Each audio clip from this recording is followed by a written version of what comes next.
खाने से पहले आधी संग और दोपहर के खाने के बाद पूरी संग। तो मुझसे पूछे कि इसमें सबसे ज्यादा प्रमुख संगति कौन सी है, तो दोपहर के खाने के बाद।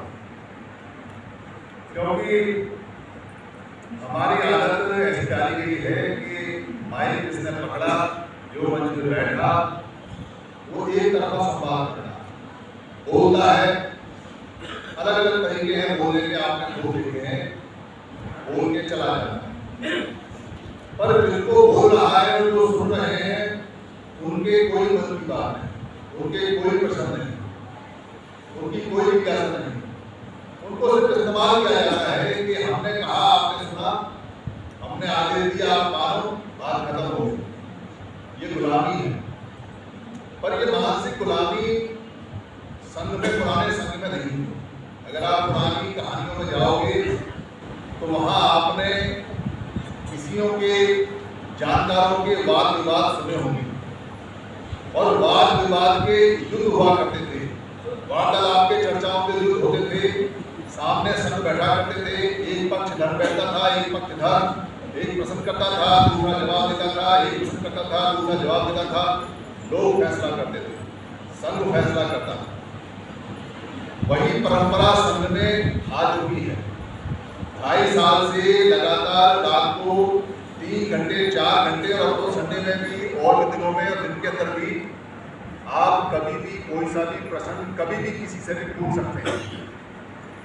ये हमारे पुराने समर संघी जो महापुरुष हैं, उनकी एक हमारे ऊपर कृपा है कि संघ ने सभी सवालों के जवाब दिए हैं। हरियाणा के जो लोग हैं वो बड़े जिज्ञासु होते, मैं जानता हूँ, और उनके बहुत प्रश्न होते हैं। ये क्या है, ये क्या है, पीछे क्या लिखा है, ये क्या लिखा है। क्योंकि 1:30 हो गया है और खाने का समय हमें नीचे से आदेश आया हुआ है कि 3 बजे तक वो खुलता है, उसके बाद बंद हो जाता है। तो मैं ज़्यादा देर अभी नहीं बोलूँगा। 2 बजे 2:10 पे ख़त्म करके और फिर खाना खाने चलेंगे, और खाना खाने के बाद फिर बैठेंगे। असली संगति में प्रश्न आपके होंगे और संघ जवाब देगा, और सारे प्रश्न पूछिए। अगर मन में कोई प्रश्न लेके चलेंगे तो मानसिक गुलाम होके जाओगे, मानसिक आज़ाद होके नहीं जाओगे। ये बातें बिल्कुल अच्छी तरह से समझें। खाना खाने के बाद असली संगति चलेगी, जो संगति होगी है चर्चा की, और चाहे रात के 8 बज जाए, क्योंकि ये समूह का भवन है, इसमें कोई चिंता की बात नहीं। हम बमड़ों के भवन में नहीं बैठे, कोई बमड़ तो नहीं है यहाँ जो पैदा नहीं तोड़ रहा हो। कोई बमड़ हो तो वो जा सकता है, उसके लिए यहाँ कुछ है नहीं। और हमारा निवेदन है, क्योंकि बमड़ का समय खराब होगा, हमारा तो क्या जाएगा, हो सकता है उसका मूड भी खराब हो जाए, इसलिए उसका मूड अच्छा बना रहे, वो चला जाए तो बेहतर है। हमारा पहला नियम भी है। ये जो आज संगति हो रही है, इस पे पीछे बैनर पे लिखा हुआ है कारू खेल। ये जो जगह है, इस ओरिजिनल जगह का नाम है थानेसर। ये कुरुक्षेत्र अभी का नाम है, इसका पुराना ओरिजिनल नाम है थानेसर। यहाँ एक यूनिवर्सिटी बनी हुई है जिसको कुरुक्षेत्र यूनिवर्सिटी बोलते हैं। उस यूनिवर्सिटी पे एक ASI का, आर्कियोलॉजिकल सर्वे ऑफ इंडिया का, भारतीय सर्वेक्षण विभाग का एक बोर्ड लगा हुआ है। वहाँ एक ईंटों का ऊपर बुर्जी है। वो कहता है जो आर्कियोलॉजिकल डिपार्टमेंट है कि इसके नीचे बिल्डिंग है जो बुद्ध विहार है। उस समय बुद्ध विहार नहीं हो सकते थे, पर चैत्य बोल सकते हैं, वो चैत्य है। थानेसर का मतलब है थेरा श्री, और वर माने वरन, थेरा श्री वरन। थेरा बोलते थे उस व्यक्ति को जो प्राकृतिक नियमों पे कम से कम 10 साल प्रैक्टिस करता था, उसके बाद एक एग्जाम देता था जो उससे ज़्यादा जानकार थे, और वो उसको अगर पास करते थे, क्योंकि कागज पत्थर नहीं होता था उस समय, ना कागज बना ना पेंसिल बनी, अक्षर भी नहीं बने थे। मौखिक सवाल मौखिक जवाब जो पढ़ाया है उसके बाद पास हो गया तो उसको बोलते थे उपसंपदा, यानी इसकी उपसंपादन हो गया, इसका हमने इसको संपादित कर दिया, जो उसकी गलतियाँ थी वो ठीक कर दी, चेक कर दी, तो घेरा बनाते थे। तो घेराव की यूनिवर्सिटी है यहाँ, इसमें थेरासरी, यहाँ गांव नहीं था, थेरासरी, आसपास के लोग उनको दान दिया करते थे, भोजन दान, चीवर दान, कपड़ा दान। और जब फेराव का पतन हुआ, जब उस पुरानी प्रणाली का पढ़ने का पतन हुआ, पर लोग तो दूर दूर से आते थे। ऐसी 12 यूनिवर्सिटियाँ रही हैं फिर को, उनमें से एक ये है, तो लोग यहाँ आते थे दूर दूर। तो जब वो सिस्टम चला गया, ख़त्म कर दिया, तो लोग आने जाने वाले थे, उनका क्या करें। तो रात ही रात में यहाँ जमीन खोदी गई और उसकी मिट्टी को उस बिल्डिंग पर डाला गया, दबाया गया, और जो गड्ढा बना उसका क्या करें, उसमें पानी भरा गया और उसको कहा गया कि ये तालाब है, सरोवर बोला गया उसको। सरोवर माने तालाब नहीं हो। और जो बाहर के लोग आए थे उन्होंने कहा कि हम यहाँ मुक्ति की शिक्षा लेने आए हैं, मोक्ष की शिक्षा प्राप्त करने आए हैं, जीवन को मुक्त करने आए हैं, दुखों से मुक्त करने आए हैं। वो शिक्षा का केंद्र है, ये थनेसर है, फेराव का सर है, फेराव का श्री है, हमको शिक्षा चाहिए। तो उनको कह दिया कि ये तालाब है, इसमें डुबकी लगाओ, तुम्हारी सारी मुक्ति हो गई और तुम मुक्त हो गए और तुम्हारा मोक्ष प्राप्त हो गया। और ऐसा डुबकी वाला मोक्ष प्राप्त करने का सिस्टम पूरे भारत में डेवलप हो गया। जबकि पाप को बिना छोड़े कोई मुक्त नहीं हो सकता, चाहे डूब के मर जाए तो भी बिना पाप को छोड़े मुक्त नहीं हो सकता। मुक्त वही होगा जो पाप छोड़ेगा। ये सनातन नियम है, ये नियम बता रखा है धम्मपद के 5वें श्लोक में बुद्ध ने कि सनातन नियम है कि जब तक आप बैर नहीं छोड़ोगे, बुराई नहीं छोड़ोगे, नहीं कुछ हो सकता। पर ये जो करु खेत है ये उससे भी बड़ा है। करु माने होता है चावल पानी के अंदर, और यहाँ चावल बहुत पैदा होता है। और खेत का मतलब जहाँ चावल पैदा होने के खेत हैं। ये बहुत बड़ा प्रदेश रहा है बुद्ध के समय, इसको महाजनपद में बोलते थे, करु महाजनपद, कुरु बोला करते थे। इसलिए उस जनपद का नाम तो हट गया, तो छोटा सा करु का कुरु बनाया और कुरु खेत की जगह पाली में खेत को क्षेत्र बोला, क्षेत्रफल या क्षेत्रफल। आजकल जिसको क्षेत्रफल बोलते हैं, पहले 6 वर्ड नहीं होता था क्षेत्र वाला, क्यों? क्योंकि क्षय नहीं होता था। पाली में क्षय नहीं, हमारी पुरानी भाषा में क्षय नहीं, षटकोण वाला, इसलिए उसको खेत बोला करते थे। खेत खतौनी, खत खाता, खाता भाई, ये खेत से संबंधित शब्द है। ये क्षेत्र छतौनी कहीं नहीं होता हमारे यहाँ। हमारे यहाँ खेत खतौनी होता है, खलियान होता है, छलियान कहीं नहीं होता हमारे यहाँ। तो पुराना शब्द है खेत। तो करु के खेत, यहाँ करु के खेत, और ये बहुत बड़ा स्टेट था, बहुत बड़ा स्टेट, उधर पूरा आगे पंजाब तक लगा हुआ, ऊपर अफगानिस्तान के आसपास टच करता हुआ, गंधार का पूरा। तो उस करु खेत को, चावल के खेत को करु खेत बोला करते थे लोग। करु खेत को नहीं खोदे, इसलिए अपने क्षेत्र कर दिया, करु का कुरु कर दिया, खेत का क्षेत्र कर दिया। और ये बाद का नाम है आज, और यहाँ जो अब चलता है वो बहुत बाद की कहानी है, पुरानी कहानी यहाँ पुरानी है। वो समणों की खेत कहानियाँ हैं। समण भूल गए शब्द को, इसलिए पता नहीं रहता कि ये हमारा खेत है या हमारा करु खेत है, या ये हमारा थनेसर है, या हमारी यूनिवर्सिटी है, या ये हमारा पढ़ाई का साधन है। दूसरा शब्द यहाँ लिखा हुआ है सैनी भवन। पाली में सैनी शब्द नहीं है, कहीं दूर दूर तक भी सैनी नहीं है। पर जैसा मैंने कई बार आपको बताया और आप भी जानते हो कि जो जात शब्द बना हुआ है और जाति शब्द बना हुआ है, ये पाली में है। इसका मतलब है उत्पत्ति, पैदावार, पैदा, यानी कि आप क्या जात करते हो, क्या जाति करते हो, क्या उत्पत्ति करते हो, क्या पैदा करते हो। जो बुद्ध का एक है कि जाति दुखा, यानी पैदा होना दुख है, मनुष्य का पैदा होना दुख है, मरना दुखा, मरना दुख है, व्याधि दुखा यानी बीमारी दुख है, तो जाति यानी जन्म लेना दुख है। और ये जो दुख है जाति, वहाँ से पता चलता है कि पैदा होने को जाति बोलते हैं, जात बोलते हैं। तो जो लोग समण जो चीज़ पैदा करते थे, उसी के नाम से उस पैदावार को उनके बाद में वंशजों को जाति के आधार पर बोलने लगे। तो सैनी क्या पैदा करते थे? सैनी जो नाम आया है, पुराना नाम है, तो क्या पैदा करते थे? तो एक शब्द मिलता है पाली में, सैनीय। सैनिया एक ऐसे बाज का नाम है जो झपट्टा मारता है, शिकार को ले जाता है और उसको कर देता है। पर सेना सिपाही शब्द नहीं मिलता पाली में, क्योंकि पुराने समय में सेना सिपाही थे ही नहीं।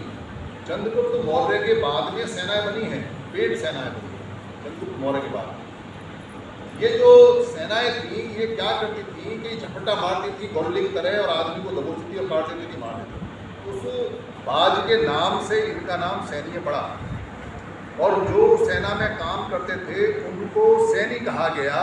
एक मात्रा वाला सैनिक था, दो मात्रा वाले पाली में शब्द नहीं होते, तो सैन्य से सैनिक बना। यानी कि जो उत्पत्ति करता था, तो बहुत सारे लोग जो सेना में शामिल हुए वो सारे के सारे जो सैनिक थे उनको सैनिक बोलते हैं। पुराने सैनिकों को यहाँ सैनिक बोला जाता है। आप पूरे इतिहास पे जाओगे तो पुराने जो सैनिक हैं उनकी जाति नहीं मिलती आपको, उनके बारे में कोई नहीं बताता कि वो जो चंद्रगुप्त मौर्य के जो सिपाही थे वो कहाँ गए, वो अशोक की जो इतनी बड़ी सेना थी उनको किस नाम से जानते हैं, उनको क्या कहते हैं। तो आज के समय अगर कोई मिलिट्री में भर्ती होता है, वो घर पे आता है, तो हम कहते हैं सैनिक का परिवार है, ये सैनिक है। पीछे बहुत लोगों के नाम के आगे सैनिक भी लिखा होता है, कहते हैं ये सेना में भर्ती है, सैनिक बोलते हैं। और वो इतने सारे जो लाखों लोग सेना में भर्ती थे वो गायब हो गए, उनमें से एक भी नहीं है, उनका वंशज नहीं है, कोई नाम नहीं है। ये सैनिक वो हैं सारे के सारे। ये सैनिक में के लगा दो बस खाली, सैनिक तो पूरा नाम पुराना निकल के आ जाता है। पर किसान और कृषक तो सारे ही थे, क्योंकि हमारा काम जमीनों पे फसल उगाने का था और कुछ लोगों ने छोटी छोटी इंडस्ट्री भी कर। पर जो सेना में थे वो सैनिक थे। तो जो ज्योतिबा फुले हैं उनको हम ज्योतिबा फुले बोलते हैं। फुले मतलब फूल इकट्ठा करने वाले, फूल माली, माला बनाने वाले। पर फूल माली नहीं है, वो छोटा शब्द है फूल माली। फूल माली बहुत कम लोग फूल माला बनाया करते थे। वो दरअसल सैनिक और सैनिक रहे हैं, पुराने वॉरियर हैं, सैनिक हैं। इसलिए ऐसे बहुत सारे लोग हैं जो कहीं सैनिक के नाम से जाने जाते हैं, कहीं सैनिक के नाम से जाने जाते हैं, कहीं सैन के नाम से जाने जाते हैं।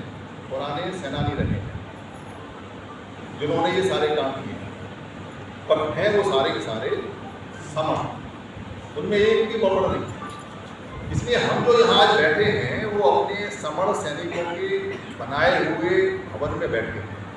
और ये गर्व की बात है कि सारे समण मिल रहे हैं आपस में, सारे समण बैठे।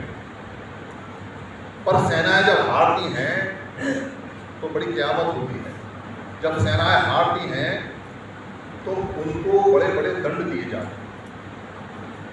दो शब्द चलते हैं, एक हारा कीरी और एक कामा काजी। ये जापानी शब्द है।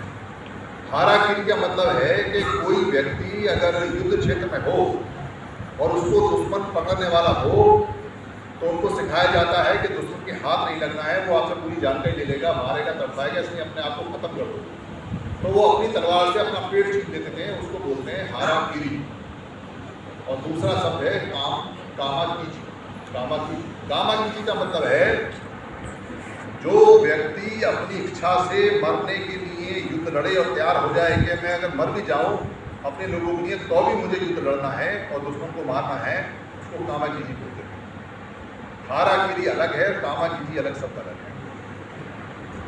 जो सेकेंड वर्ल्ड वार था, सेकेंड वर्ल्ड वार के अंदर जापान युद्ध में कूद गया, अमेरिका के खिलाफ, हिटलर के साथ, ब्रिटेन के खिलाफ। बहुत जबरदस्त लोग रहे हैं क्योंकि उन्होंने बहुत पहले बुद्ध के सिद्धांत पे, बुद्ध के अधिष्ठान पे, बुद्ध के दृढ़ निश्चय पे, समणों के बनाए हुए सिद्धांत के आधार पे अपने आप को ढाला। तो बहुत मन के पक्के होते हैं और सच्चे होते हैं, तो युद्ध में धनाधन आदमी को काटने लगे। पर्ल हार्बर की घटना है, वहाँ अमेरिका के बहुत बड़े बड़े बेड़े थे समुद्र में, उनको खत्म करना था, उनके पास छोटे छोटे जहाज थे। तो उन्होंने कामाकाजी चुना। कामाकाजी मतलब हम अपने जहाज को लेके उनके जो समुद्र का पोत है उस पर गिर जाएं, निशाना तो लगेगा नहीं, बम से बात बनेगी तो जहाज को लेके गिर जाएंगे। तो वो उड़े और सुबह सुबह उड़ते उन्होंने पूरा पर्ल हार्बर खत्म कर दिया। अमेरिका तबाह हो गया, इतने सारे सैनिक मारे गए, सबने भी नहीं सोचा है कि कैसा छोटा सा देश, अदना सा देश ऐसे खत्म कर देगा। लड़ाके तो बहुत जबरदस्त रहे। तो उसने दंड देने के लिए 2 बम डाले, नागासाकी और हिरोशिमा, 2 शहरों को बर्बाद किया। तो जो समण लोग होते हैं, समणों की जो सभ्यता होती है, पागल नहीं होते, अपने बच्चों को बचाने के लिए युद्ध लड़ रहे हैं। अगर बच्चे मारे जाएंगे, अपने शहरों को बचाने के लिए युद्ध लड़ रहे हैं, अगर शहरी मारे जाएंगे तो फायदा किया, तो सरेंडर कर दिया। तो युद्ध हार गए, सैनिक जो सैनिक थे युद्ध हारे, तो समझौता होता है। तो समझौते में अमेरिका ने कहा कि अब तुम्हारा संविधान हम बनाएंगे। उसमें 9वीं सूची में लिखा कि तुम किसी भी हालत में अब इस युद्ध में कभी भी नहीं लड़ोगे। 9वीं सूची में लिखा किसी भी विश्व युद्ध में जाके या किसी भी युद्ध में नहीं लड़ोगे, तुम्हारे लिए सेना हम भेजेंगे, हम लड़ेंगे, और तुम किसी भी हालत में कोई भी सेना नहीं रख सकते। अब ना जल की, ना थल की, और ना ही वायु की, कोई सेना नहीं। बस डिफेंस के लिए अपने सिपाही जो थाना पुलिस होती है वो रख सकते हैं। और संविधान भी अमेरिका ने बनाया।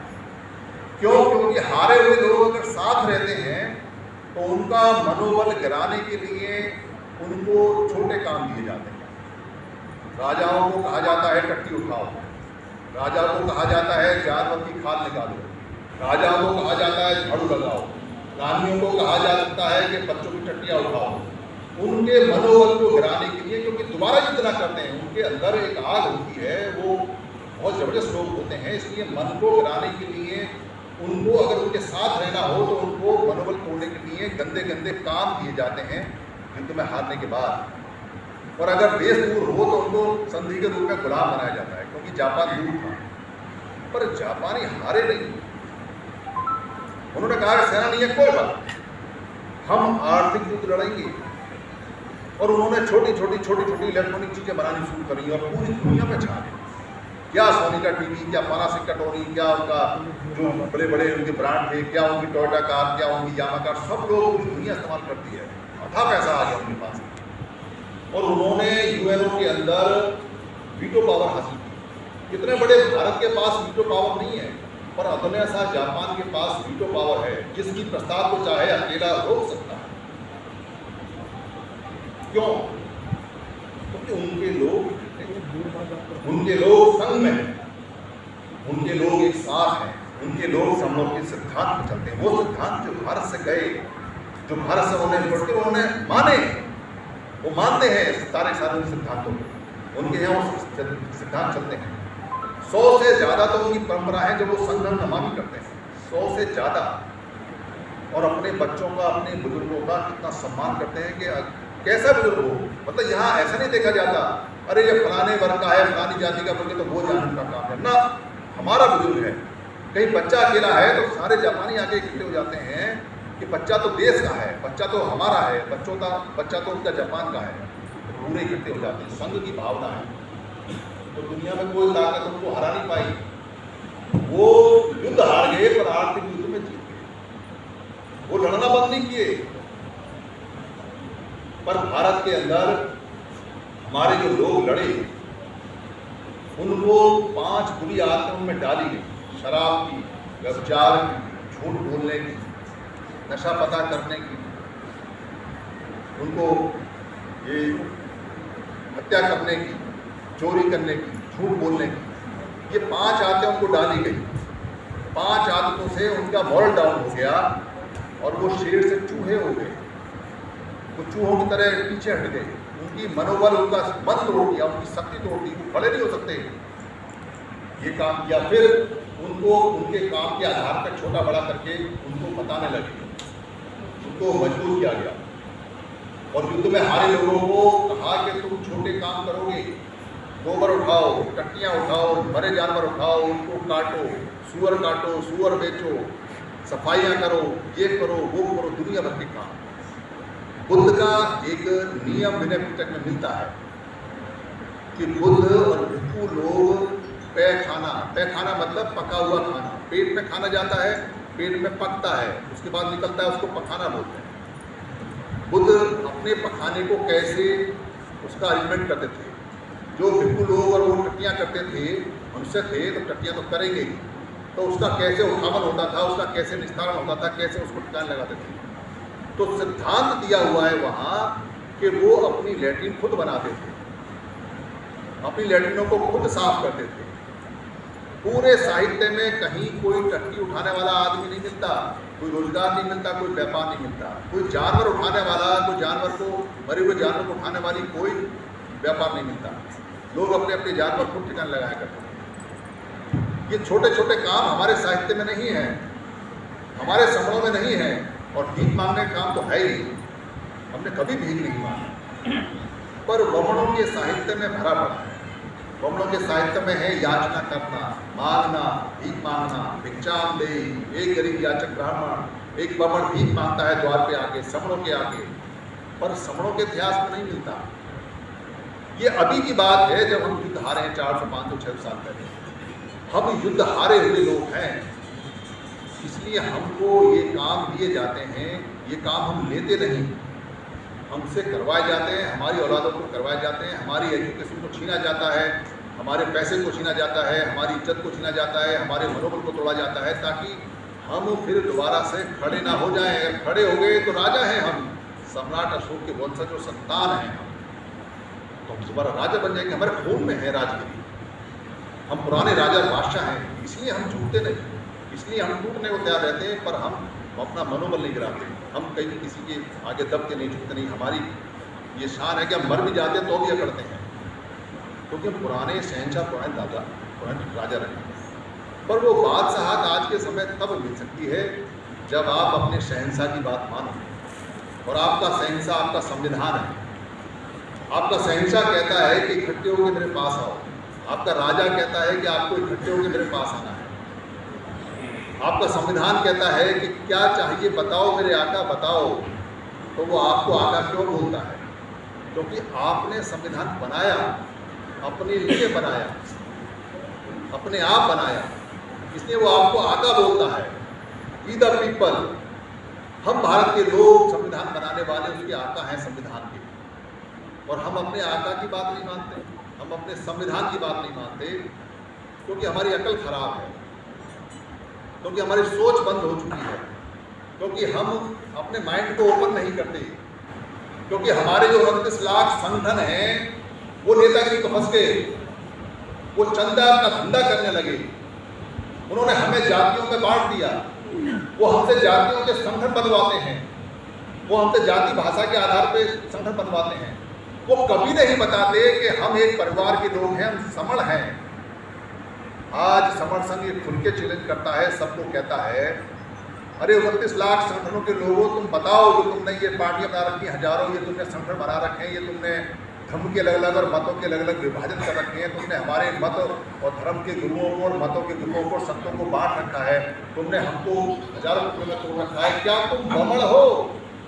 तो सारे गर्दन जाके कहते ना हम बमण नहीं हैं, हम बमण नहीं है। अभी तो हो क्या तुम? तो कोई कहता है मैं धानुक हूँ, कोई कहता है मैं भंगी हूँ, कोई कहता है मैं चूड़ा हूँ, कोई कहता है मैं चमार हूँ, कोई कहता है मैं चम्मड़ हूँ, कोई कहता है मैं यादव हूँ, कोई कहता है कोरी हूँ, कोई कहता है मंडल हूँ। अरे ये पहचान कहाँ से लेके आ गए तुम लोग? ये कहाँ लिखी हुई है, किस किताब में लिखी हुई है, बताओ जरा। तो ठंडन गोपाल एक आदमी नहीं बता पाता कि ये जातियाँ कहाँ से आई, कब आई, क्यों आई, कैसे आई, किस किताब में लिखी, किताब दिखा दो, फिर बता दो किसने बनाई, क्यों बनाई, कैसे बनाई, कुछ दिखा तो दो। क्या तो बस हवा में चल रहे हो, हवा में गुलाम बने पड़े हो, अकल पूरी बंद करके बैठे हो। जरा बताओ तो सही, एक जातीय सिस्टम आया कहाँ से, कैसे बना, तुमने कैसे माना इसको? तो फिर उनसे पूछते हैं कि तुम ये बताओ कि तुम जिसको बमण बमण करते हो, ब्राह्मण ब्राह्मण करते हो, उसकी जाति बता दो। चलो, तो कहते हैं वो भी नहीं पता। अच्छा किसी ब्राह्मण से पूछ के बता दो। पूछते हैं ब्राह्मण से तेरी जाति क्या है, तो कहता हमारी कोई जाति नहीं, हमारे यहाँ कोई जाति नहीं होती, बता दो अगर उसके यहाँ कोई जाति होती, और हो भी नहीं सकती, क्योंकि वो यहाँ का नहीं है, उसने कोई काम नहीं किया। काम होता तो उसकी जाति होती, क्योंकि जाति बाद में बनी है काम के आधार पे, तो उसकी जाति नहीं है। तो आप काहे को जाति जाति खेल रहे हो भाई? जब वो बमण है, वो ब्राह्मण है, तो आप सारे क्या हो? तो इसका जवाब डॉक्टर अम्बेडकर देते हैं, बड़े शान से देते हैं, बड़े जोर से देते हैं, और ज्योतिबा फुले भी देते हैं, और पेरियार साहब भी देते हैं, और बुद्ध भी देते हैं, और जितने संत हैं वो भी देते हैं कि यहाँ दो तरह की संस्कृतियों का झगड़ा है। एक है ब्राह्मण संस्कृति और एक है श्रमण संस्कृति। बस समस्या हल हो गई हमारी, क्योंकि ब्राह्मण संस्कृति में तो हमें ब्राह्मण दिखाई देता है कि ब्राह्मण है, और बाप से हमको रोज पढ़ाती है कि ब्राह्मण दुश्मन है, ब्राह्मण दुश्मन है, तो ब्राह्मण तो खूब दिखाई देता है। पर वो जो श्रमण संस्कृति वाले लोग हैं वो कहाँ हैं? ब्राह्मण संस्कृति के लोगों को ब्राह्मण बोलते हैं, तो श्रमण संस्कृति वाले लोगों को क्या बोलेंगे? क्या बोलेंगे? जोर से बताओ क्या बोलेंगे? सिरमण बोलेंगे या समण बोलेंगे? सिरमण जो शब्द है वो संस्कृत है और ओरिजिनल पाली में समण है। तो झगड़ा खत्म। तुम भाई अपने घर जो तुम्हें करना है करो, हमारा तुमसे कोई मतलब नहीं है। हम सारे समण एक साथ, और हमारी संख्या कितनी? 85%, 90%, कोई कहता 97%, पर 85 तो है कम से कम। और संविधान को कितनी संख्या चाहिए? 51% है, तो बहुत फालतू है। तो काम क्या करना है फिर? जुड़ना है और जोड़ना है। बस ये काम करना है कि जुड़ना है और जोड़ना है। जुड़ेंगे तो जीतेंगे तो सब चीज मिलेगी। राज पाट, नौकरी, पैसा, पेंशन, जो चाहो वो संविधान में लिख लो, नियम से मिलेगी। घर ले लो, सरकारें घर देती हैं, सरकारें पैसा देती हैं, सरकारें बेरोजगार भत्ता देती हैं। संविधान जिसकी होगा, जिसकी जनसंख्या भारी होगी, उसका सब कुछ चलेगा। तो खूब ले लो। देश के अंदर इतनी फसल है, इतना खाना है, इतना पानी है, कौन होता है? हर चीज मिलेगी, हर चीज आपको मिलेगी अगर आप इकट्ठे हो जाओगे तो, और हर चीज चली जाएगी अगर आप अलग अलग होगे तो। अच्छा, अभी किसी के पास कुछ नहीं है क्योंकि अलग अलग है, और थोड़ा बहुत इकट्ठा होके आया जो बाबा साहब ने दिया था, क्योंकि इकट्ठे हुए थे थोड़े से SC, ST, OBC के नाम पर। ये तो अभी के शब्द हैं, SC, ST, OBC, जो पुराने शब्द तो है नहीं। तो अगर पुराने सिस्टम में जाके हम समण होके इकट्ठे होते हैं तो सम्राट अशोक की तरह सम्राट होंगे, चंद्रगुप्त मौर्य की तरह सम्राट होंगे, जो हमारे जितने शहंशाह राजा रहे हैं उनकी तरह।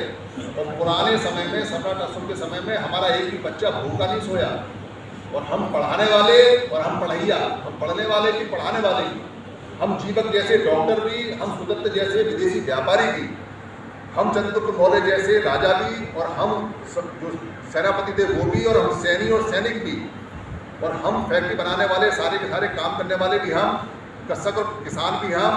हर चीज़ हमारी थी, सिवाय एक चीज़ को छोड़ के कि हम भिखमंगे नहीं थे। हमारे लोगों ने कभी भीख नहीं मांगी थी, कोई ठीक नहीं है। वो राज वापिस आ सकता है, वो काज वापिस आ सकता है, और कोई पैसा खर्च नहीं करना, कुछ नहीं करना, सब इकट्ठे होना। इकट्ठे होते ही मिल जाती है। हर व्यक्ति यही कहता है। बुद्ध कहते हैं संघं शरणं गच्छामि, संघ की शरण में जाना है। डॉक्टर अम्बेडकर कहते हैं ऑर्गेनाइज कर मतलब संघ में जाना है। ज्योतिबा फुले कहने हैं कि जब इकट्ठे होना है हमको। पेरियार साहब ने इकट्ठे हमको किया। जितने भी संत हैं, जितने भी संत अब तक आए हैं, वो कहते हैं एक ओंकार, यानी एक साथ होना है, एक आकार में आना है। एक ओंकार का मतलब है एक आकार में आना है, इकट्ठे होना है, बस इकट्ठे होना है। संविधान को इससे कोई मतलब नहीं है कि आप PhD हो, आप डॉक्टर हो, आप अफसर हो, आप दूल्हे हो, आप लकड़े हो, आप आदमी हो, आप औरत हो, आप नर हो, आप नारी हो, आप बिगड़ा हो, आप क्या हो, उससे कोई मतलब नहीं है। उसको संख्या चाहिए। और ये कितनी खूबसूरत बात है बाबा साहब की कि हर व्यक्ति की एक संख्या है, चाहे वो अरबपति है, चाहे कोई ठाकपति है, पर एक संख्या उसके पास है। बस आपने इकट्ठा होना है। हर चीज़ पीछे पीछे आती है जो लोग इकट्ठे होते हैं, और हर चीज़ चली जाती है जो लोग इकट्ठे नहीं होते हैं। खाना खाएंगे हम लोग, खाना खाने से पहले यहाँ सब लोग आके एक बार फोटो कराएंगे, क्योंकि बाद में कुछ लोग खाना खा के चले जाते हैं। जिनको जाना है वो जा सकते हैं, जिनको सवाल पूछने हैं सवाल पूछें। मेरा निवेदन ये रहेगा कि सवाल पूछें और लोग ना जाएं, क्योंकि ये सवालों की सभा बहुत दिनों बाद लगती है, 600-700 बाद तक लगी है। सब आपको सवालों के जवाब देगा। तो यहाँ हम सब आएंगे, एक नारा लगाएंगे, इकट्ठे होंगे, फोटो खिंचवाएंगे, वीडियो बनाएंगे, फिर सामूहिक रूप से खाना खाएंगे, चर्चा करेंगे, फिर दोबारा बैठेंगे, फिर सवाल जवाब होंगे। और जो लोग जाना चाहते हैं वो समर संघ लेके जाएँ। जो ग्रंथ है 100 रुपये के 4 हैं, 4 कम से कम लेके जाएँ। इसके अलावा रोज़ हमारी मीटिंग होती है, रोज़ हमारी बात होती है। यहाँ मेरे वक्तव्य के बाद में फोटो खींचेगा, सब लोग यहाँ आएंगे, आराम से बैठेंगे, कुछ नमन होगा, और उससे पहले हमारा संघ को नमन होगा, क्योंकि जापान में 100 प्रकार से नमन होता है, अभी हम एक ही प्रकार से नमन करते हैं। तो संगम नमामि करने के लिए मेरी कोई बहन यहाँ आएंगी, वो संगम नमामि करना बताएंगी। और मेरे अगर किसी वक्तव्य में, किसी शब्द में किसी को कोई हानि हुई हो, किसी को कोई नुकसान हुआ हो, तो मैं संघ से माफ़ी मांगता हूँ। संघ मुझे माफ़ करे, संघ मुझे माफ़ करे, संघ मुझे माफ़ करे। संगम नमामि, संगम नमामि, संगम।